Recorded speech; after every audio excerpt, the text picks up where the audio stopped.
Good morning. Well, we did it. We found a woodpecker nest. And when I say we, I mean I. I found a woodpecker nest. I'm back up in this area that I was up at a couple weeks ago. I did a video up here. I was just doing some exploring, found some pika, stuff like that. And when I was up here exploring, sorry, mosquitoes are horrible. Um, when I was up here exploring, I found a couple woodpecker holes. So I've come back up here a couple times since then, and one of the holes that I had found, I had seen a bunch of woodpeckers in the area. Sorry, these mosquitoes, goodness. I'd seen a northern flicker in the area. So sure enough, that was a active woodpecker nest. Super exciting. So I came up early this morning, woke up at about 4 to get out here early enough to be able to get into a good spot before it was light and had my camera and stuff. And I've been able to get some pretty cool pictures and some video this morning. Super excited. It's about 10 in the morning now. The mosquitoes are coming out, light's getting harsh. So I'm gonna head home for now. There's not much activity at the nest anymore anyways, so I left the nest area and I'm headed home now. So I'm just hiking back out and I'm almost back to the truck and then we'll head home. Okay, we'll see you.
All right, I forgot to mention before too, but when I was with those woodpeckers this morning, it was still pretty early. It was probably like 6 o'clock, maybe 6:30. I don't know.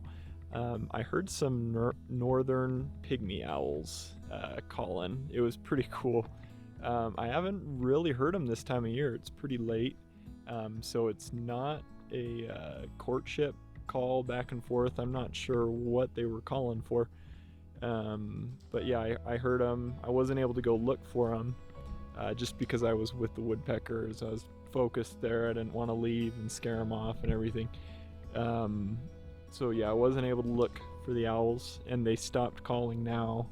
But I'll be back up here in another day or two, and I'll make some time to look for those owls if I hear them, because that would be so cool to get some northern pygmy owls, especially this time of year. I photographed them in the winter before and early spring, but never this time of year, and who knows, there might be a nest. So that would be so cool. But I'm gonna head home now, and